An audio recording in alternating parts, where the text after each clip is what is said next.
আর আমরা যেহেতু last test সিরিজটা আমরা ভালো করছি, ওয়েস্ট ইন্ডিজের মাটি ওয়েস্ট ইন্ডিজকে পেয়েছি, এটা একটা আলাদা কনফিডেন্ট প্লেয়ারদের। আর অ্যাট দ্য সেম টাইম প্লেয়াররা পারফর্ম করাটা খুবই ইম্পর্টেন্ট, ব্যাটাররা এবং বোলার। এবং আমার কাছে মনে হয় আমাদের যে টিমটা আছে তারা সবাই পারফর্ম করার জন্য প্রস্তুতি মিরাজ ভাই, টেস্টের পর একটা টি-20 সিরিজ আছে পাকিস্তানে, আসলে বিশ্বকাপের প্রস্তুতি মরা হচ্ছে আসলে। সেটার ব্যাপারে কিছু ভেবেছেন কিনা? আসলে টি-20 খেলাটা কতটা ইম্পর্টেন্ট আমাদের জন্য? যেহেতু সামনে বিশ্বকাপ খেলা আছে তার জন্য খুবই ইম্পর্টেন্ট প্রিপারেশনটা আমাদের জন্য। পাকিস্তানে যেহেতু আমাদের 5টা ওডিআই ম্যাচ খেলবো, তারপরে হয়তো আমাদের আরও কিছু টি-20 ম্যাচ আছে, সরি পাকিস্তানে আমরা টি-20 ম্যাচ খেলবো। আর আরও আমাদের কিছু টি-20 ম্যাচ আছে ওয়ার্ল্ড কাপের আগে। সো আমার কাছে মনে হয় যে এই প্রিপারেশনটা খুব ইম্পর্টেন্ট। আর আমরা টুর্নামেন্টে গেলে হয়তো অনেক ভালো করতে পারি না, বাট এই সিরিজগুলো যদি খেলে পারফর্ম করতে পারে, ভালো একটা শেপ তৈরি করতে পারে, তাহলে আমার কাছে মনে হয় যে ওয়ার্ল্ড কাপের আগে ভালো একটা প্রিপারেশন।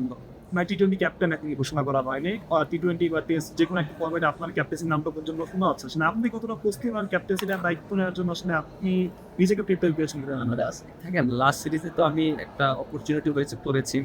আর যেহেতু এলো ক্যাপ্টেন্সি করেছি, তারপরে আপনার একটা সিরিজে করার হয়েছে, শান্ত ছিল না এর জন্য করেছি।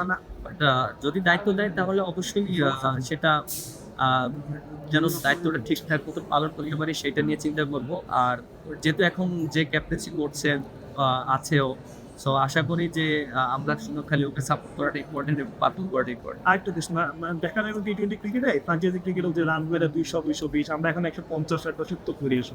এই জায়গাটা থেকে একটু উন্নতির জায়গা আছে কিনা একটা ফিনাই? হ্যাঁ, অবশ্যই, কারণ আপনার ডোমেস্টিকে যেভাবে খেলবেন ওইটাই কিন্তু ইন্টারন্যাশনাল নিতে পারে। সো ডোমেস্টিকটা খুবই ইম্পর্টেন্ট, এখানে পারফর্ম করলে আপনার কনফিডেন্স লেভেল অনেক হাই থাকবে।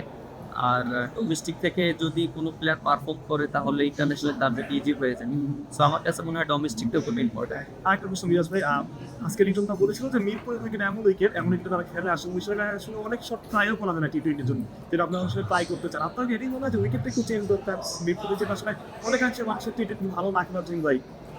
আপনার টি-20 আমাদের ম্যাচে আরও যে গ্রাউন্ড স্কুল আছে সেগুলো আমরা খেলতে পারি।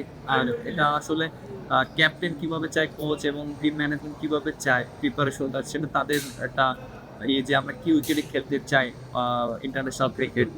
আর আমার কাছে মনে হয় ট্রু উইকেটে খেলাটা কারণ যেহেতু ওয়ার্ল্ড কাপে ভালো উইকেট থাকে, এখানে রান হয় অনেক বেশি। এখানে ট্রু উইকেটে খেললে আমাদের বোলারও শিখতে পারবে, অ্যাট দ্য সেম টাইম ব্যাটসম্যানরাও অনেক শর্টস খেলতে পারবে। মিরাজ ভাই, আপনি সাকিব আল হাসান গেছে, আপনি একজন ভালো অলরাউন্ডার। এখন প্রিমিয়ার লিগে আপনি দেখছেন যে ম্যাচ গড়া পেটা বা আপনি একটা সন্দেহজনক যেটা অভিযুক্ত হয়েছে, এভাবে কি ইয়াং জেনারেশন এগুলো কি মানে অন্য ধরনের মেসেজ পায় কিনা? আর একটা ব্যাপার হচ্ছে নতুনদের মাঝে আসলে কি কিসের সম্ভাবনা, মানে আপনার যারা জুনিয়র আছে তাদের মাঝে আপনি কেমন সম্ভাবনা দেয় কিসের সেটা? আপনি যেটা বললেন যে এটা অবশ্যই ক্রিকেট বোর্ড দায়িত্ব নিয়ে তারা দেখবে যে এটা আসলে কিভাবে হয়েছে, কিভাবে পড়েছে তারা ক্লাব ক্রিকেটে। আমার কাছে মনে হয় এটা খুব সুন্দর মতন তারা হ্যান্ডেল করবে। আর ইয়াং জেনারেশন এটা বললেন যে আমাদের ইয়াং জেনারেশন আরও ভালো ভালো প্লেয়ার তৈরি করতে হবে এবং তাদেরকে অপরচুনিটি দিতে হবে।